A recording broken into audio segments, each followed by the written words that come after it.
Good evening, everyone, and welcome to our class. We're starting a new book on the book of Isaiah, the book of Isaiah, and we are going to cover only the first 12 chapters, and I'll explain why.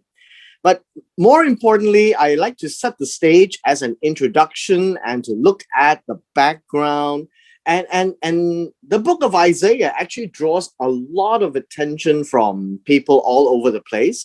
But I want to set the stage so that we can actually do this book in a more, what I would say, a more Hebrew way, that we are only looking at the Hebrew text.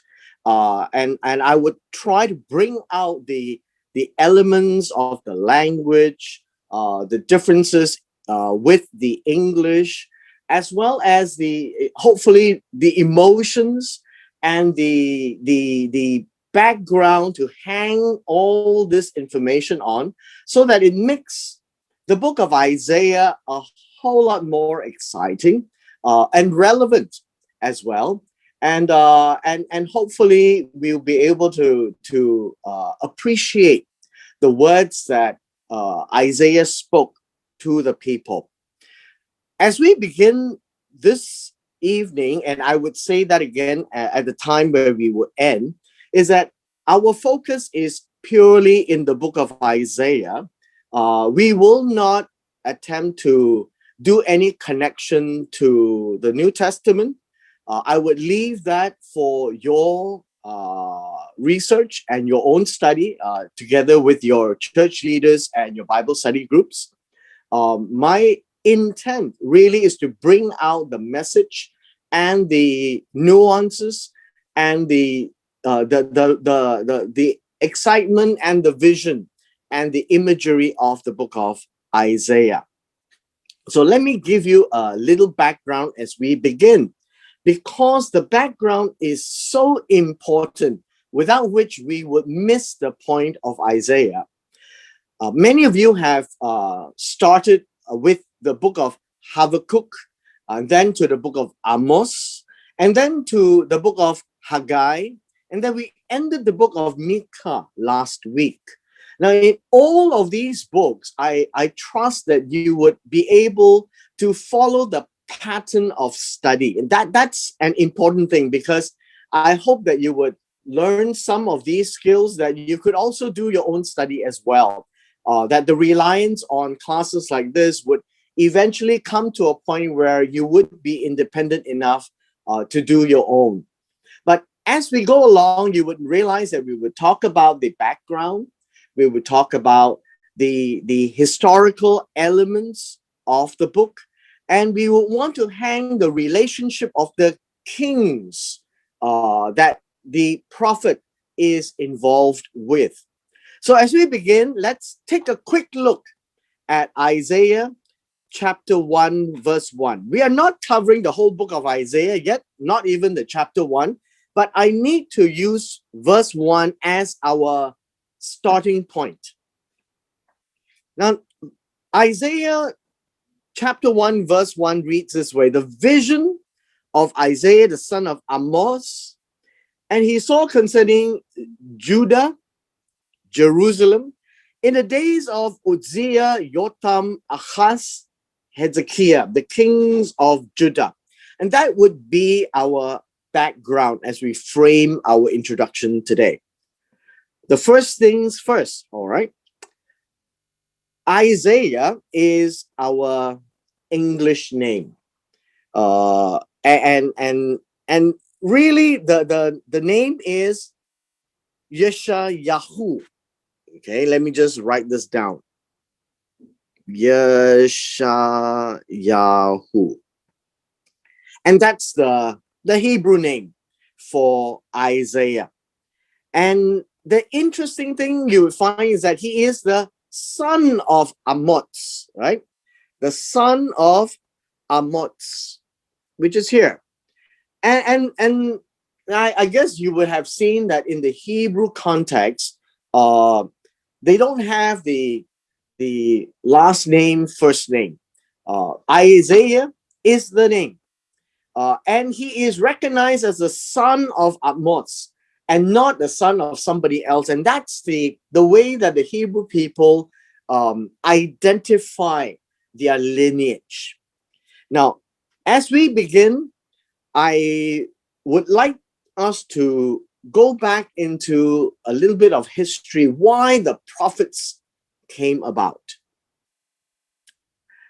Take a look with me. When we started in each of the prophet books, the book of Isaiah is no different, right? It's no different. We always have this straight line. We always have a point where it breaks off, and then it comes to a point where it almost comes to a halt. And so let's fill in the gaps. The kings always begin with Saul, and then it goes to David, and then it goes to Solomon. I hope by now you would be able to memorize all these. And then it continues with Rehoboam.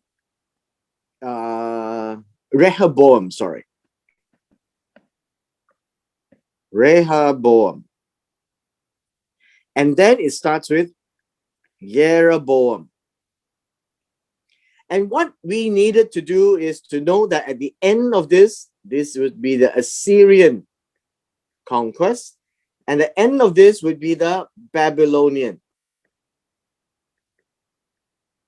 Now, this whole picture should be in our minds all the time, really, all the time.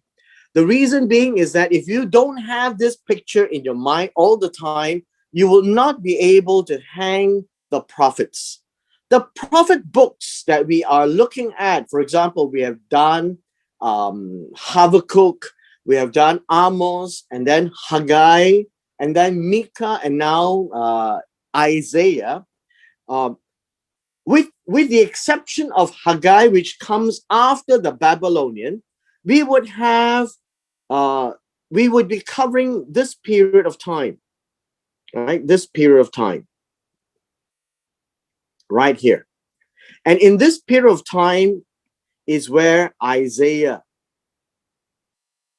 is working. And then we have Micah somewhere up here. All right. Micah somewhere up here. And then it springs from here to there. Isaiah is a longer period. So don't worry about the dates. The dates are not important. What we need to know is the king. So let me just give you a picture of the kings. I'm going to do a bit of chalk talk because it's easier this way. It all starts with two lines. Always two lines. The northern and then the southern. And what's important for us to realize is it overlaps each other. And if you have the chance to go into the book of 2 Kings, you will be able to trace what I'm telling you. And for lack of time, let me just briefly draw this out for you. We're at Joash. And then it is important for us to know that we are here at Amaziah. This is the south, this is the north. Okay, always remember this is called Israel and this is called Judah. After the split Amaziah, we would have Jeroboam.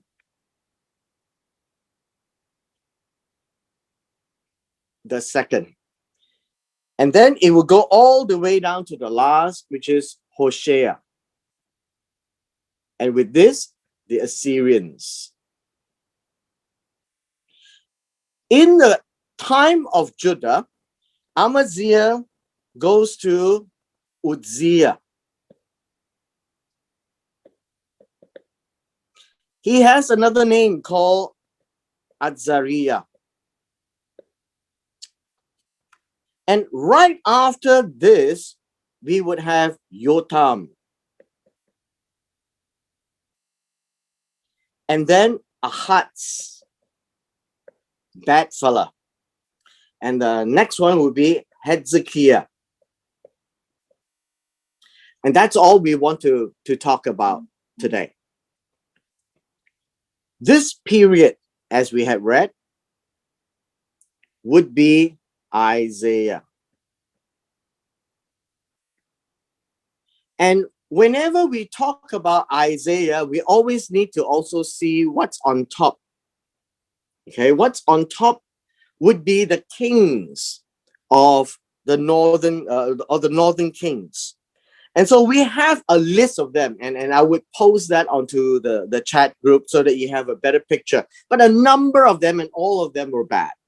And Isaiah covers this period of time from Uzziah to Hezekiah.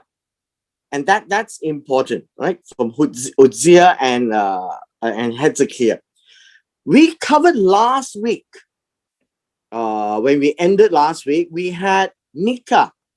And Micah was during this period of time.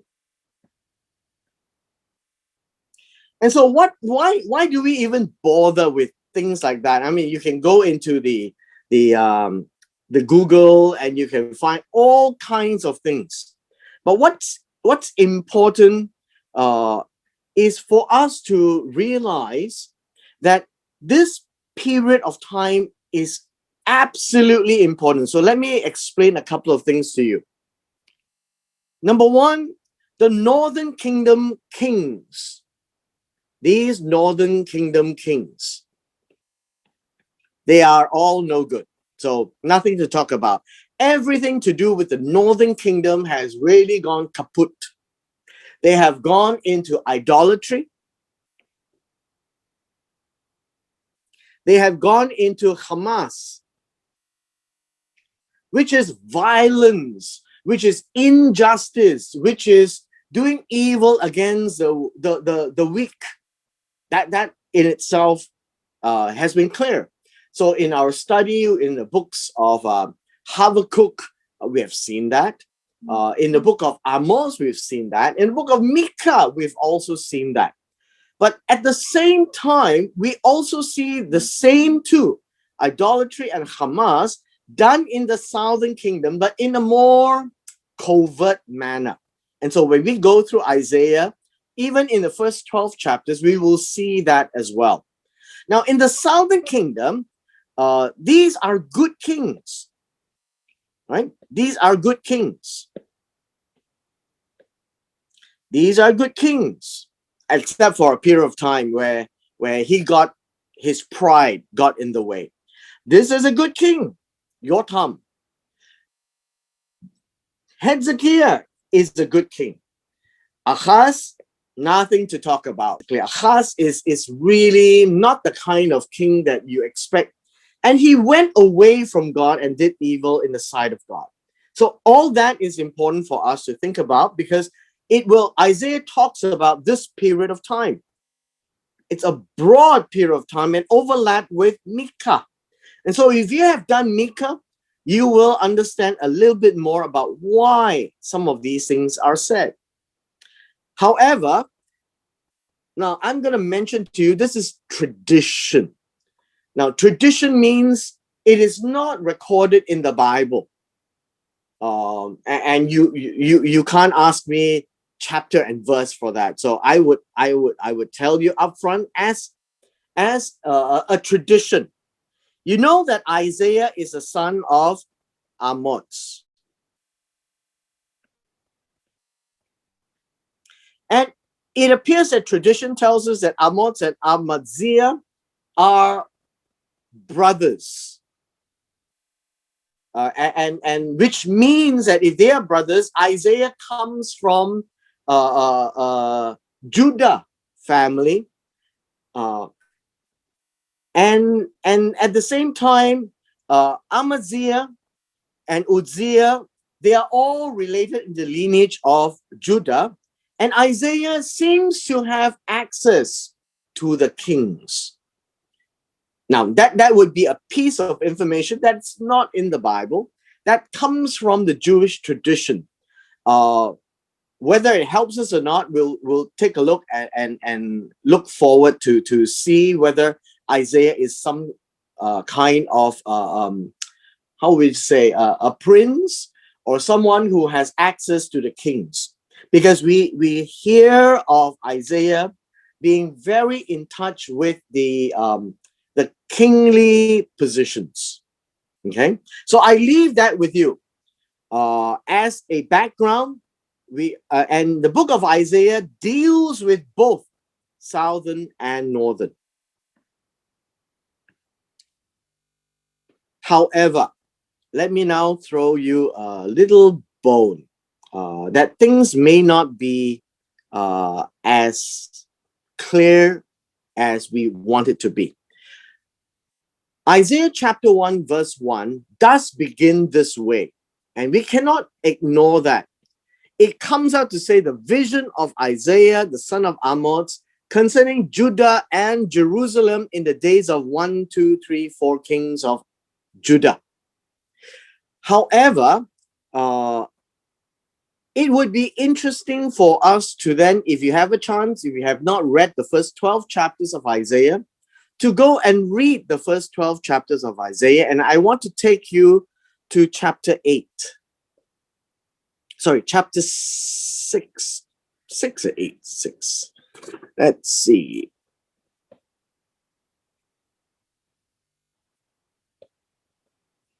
Chapter 6. Okay.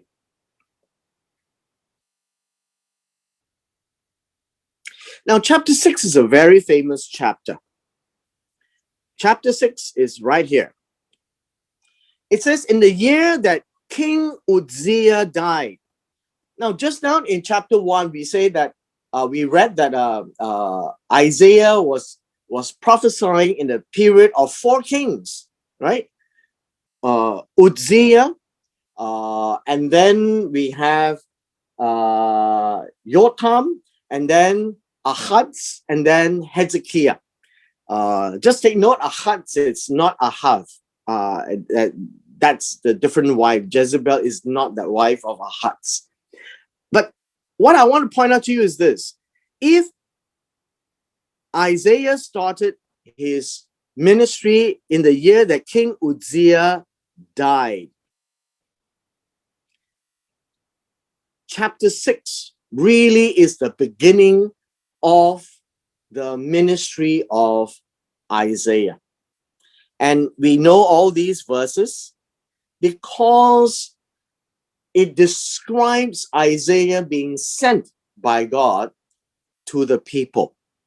And hence there has been a lot of discussion as to whether the word died here is a literal death or a symbolic death. Now let me explain.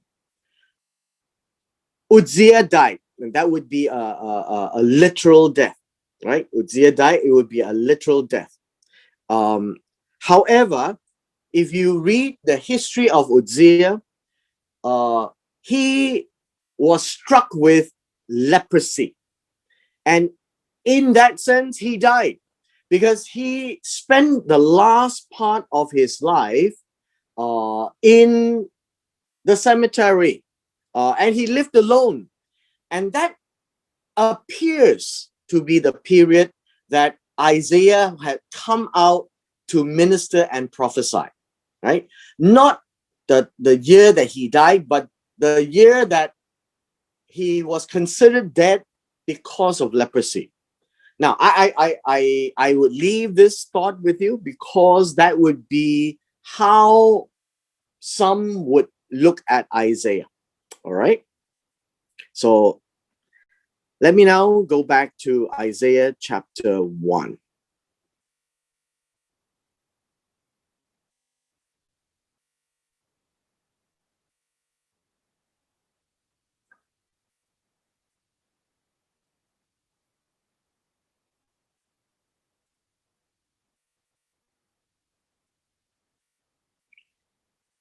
In the book of Isaiah, we have a total of 66 chapters. Isaiah is an extremely long book. And we call Isaiah the major prophets, at least in academic circles. And the other prophets that we have studied in the past, like Habakkuk, like Amos, like Haggai, like Micah last week, they are called minor prophets. And the only difference between the major and the minor is the length of the prophecies that is recorded. It has nothing to do with Isaiah has better prophecies or greater prophecies and so on and so forth. It has none of those, because those adjectives like major and minor prophets are just man-made, I would say. In the Hebrew Bible, the entire suite of prophet books are lumped into one. In the English Bible, the ones that we use, we split them into the majors and minors. And so we need to be aware that major and minor, they are still prophets of God, and it has nothing to do with greater importance and lesser importance of their messages. That must be absolutely clear in our minds. Otherwise, studying the prophet books will become a problem. Number two, we are not going to cover all 66 chapters of Isaiah. Like I said, we will only cover the first 12 chapters. And the reason being is that to do 66 chapters, we will be here for almost an entire year. And that would be too far and too long. And we won't have the stamina to do that. So what I'm going to do is that we're going to cover little chunks that we can swallow and chew, and to have a feel of the Old Testament in a deeper way. And that's why we're doing 12 chapters. Now, let me then give you the what I would call different views of Isaiah. And in the different views of Isaiah, I would say that these would be interesting to note, but it should not have any bearing in the way we study Isaiah. So let me briefly give you the views of what I would call new scholarship or liberal scholarship, or whatever words you want to say, because many people feel that Isaiah is not written by only Isaiah. They feel that Isaiah is written by by two or three or even more Isaiahs, or they call them Isaiahs. And it's a collection of writings of Isaiah as well. And so Isaiah could have compiled, he could have written, but at the end of the period of Hezekiah, many people think that would have been compiled at that time, but then that's the form that we have. But Isaiah would have been going around talking and preaching and prophesying his message. Now, this affects many people, because many people then think, wow, if Isaiah is written by so many people, then is it really called Isaiah? And the answer, yes, it is still called Isaiah, because it is Isaiah. There is no other reason than the fact that the book begins by calling it the author as Isaiah. As simple as that. And so if we take Isaiah at its word, that it is by Isaiah, and all the entire compilation of 66 chapters is done by Isaiah, spoken through Isaiah, then we would not have this difficulty of grappling with Isaiah. Why? It would be interesting for us to note that there are reasons why people propose many Isaiahs.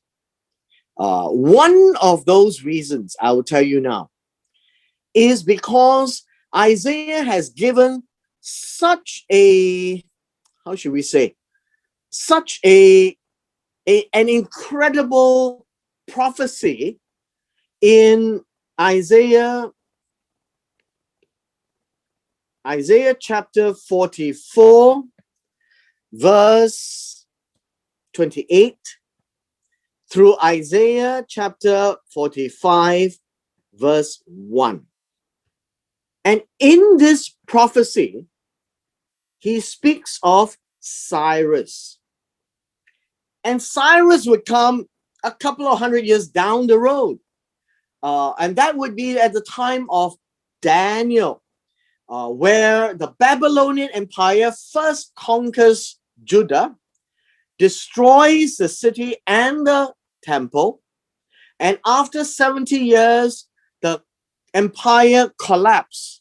Darius the Mede comes on, and then Cyrus the Great comes onto the scene in the book of Daniel, and then in the book of Ezra gives the command for the Jews to go home, to rebuild the city and lay the foundations for the temple. Modern scholarship hates prophecies. Why?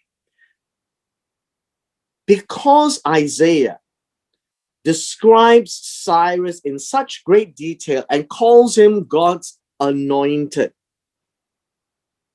And then he appears on the scene. It is inevitable then to realize that if Isaiah was written way ahead of Cyrus, then God would have given Isaiah this prophecy, and it is accurate to its name and detail of the events of what Cyrus would do, then people would have no choice but to accept the God of the Bible. But since man rejects the God of the Bible, they would say that Isaiah from chapter 40 onwards was written way after. And they would give all sorts of arguments that somebody over time stitched the two parts together. So 1 to 39 and 40 to 66 were at least two Isaiahs. And that in itself is a problem for the modern day scholarship. But in our minds, and in my mind, I believe Isaiah had the entire 66 chapters in one way before the Babylonian kingdom came.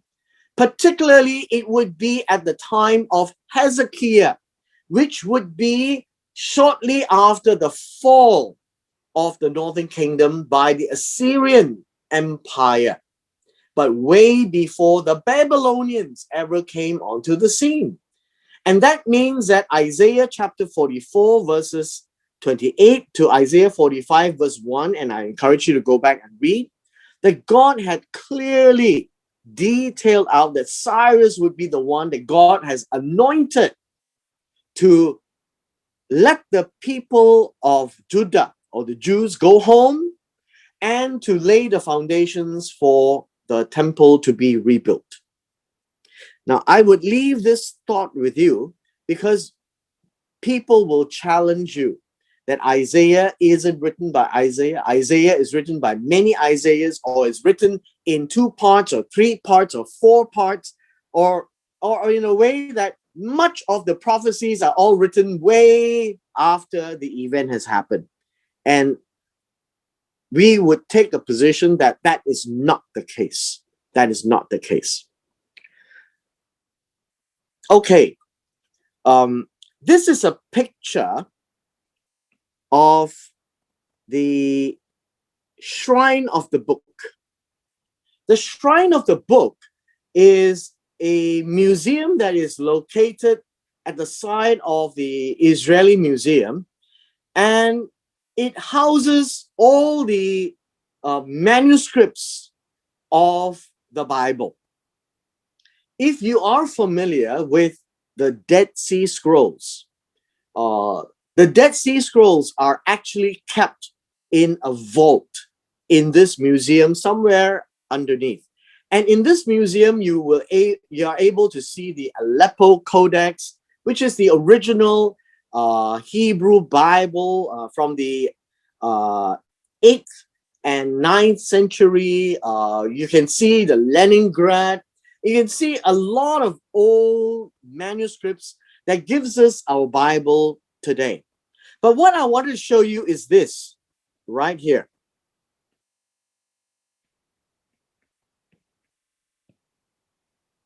In this particular display, you can see a manuscript that is going round, and that manuscript is called the Great Isaiah Scroll. In the Dead Sea Scrolls, they have found many parchments and many fragments, but the most complete of the scrolls that they have found is the Isaiah Scroll. And this is dated sometime between 150 to 100 BCE, right? 150 to 100 BCE. And it is virtually identical to our Isaiah Hebrew Bible today, which is based on a 9th century document, which tells us that the scribal tradition of the Jewish people is very meticulous, and by the fear of God, they actually do it very, very carefully. And so when we go there to take a look at this Isaiah scroll, there is no break between chapters 39 to 40 to indicate that there would be two persons writing it. It has always been in a single manuscript or single scroll context. And so the interest that we have in the Great Isaiah Scroll is that we can rest assured that when we study the book of Isaiah, it is the same book that they have been studying throughout the centuries, way before the time of Jesus. And that in itself gives us confidence that this Isaiah scroll is not to be trifled with, and that would be our goal for this coming, I think, 10 to 12 days of studying the book of Isaiah. All right? The book of Isaiah is important from many aspects. And the purpose where we are studying the book of Isaiah is not going to cover every base that you may have questions on. So I'm going to state that up front. We are studying the book of Isaiah purely to understand what the book of Isaiah is saying. We're not going to deal with theological questions or debates or what questions atheists may have or what other people may have or different denominations. I would leave all that for your own private research and discourse and discussion. My primary goal is to help us understand the book of Isaiah from the Hebrew language, to give us the imagery that is brought up as much as I possibly can based on my understanding of the text, to give us the emotions around it, what God is delivering as a message through Isaiah to the then people, and then perhaps to take one step back at the end to look at what Isaiah means to us today from a message viewpoint. I hope that would suffice for our study, because we cannot do a study for every purpose in the world. And with that, I hope that you would bear in mind that the book of Isaiah is critical, covers 4 kings like Uzziah, Jotham, Ahaz, and Hezekiah, and always look up to the Israel kings that they met. And Hezekiah means what? It means that the northern kingdom is over by this time, conquered by the Assyrians. And that you should keep in mind. So Hezekiah is important. Uzziah is important, and that's the period where we are covering in the book of Isaiah. Now, also understand that because of the brevity that we are doing in 12 chapters, we may not see the whole thing, but one thing for sure is I urge you all to go back and read the first 12 chapters of Isaiah. And based on what I've mentioned concerning Isaiah chapter 6 being the beginning of the chronology of the ministry of Isaiah, that should give you a feel of how the book is like. And chapter 1 is given to us as a punch that God is coming out of the gates through Isaiah to give us an incredible message that we cannot forget. And so tomorrow we will begin with Isaiah chapter 1. And with this, we end our introduction.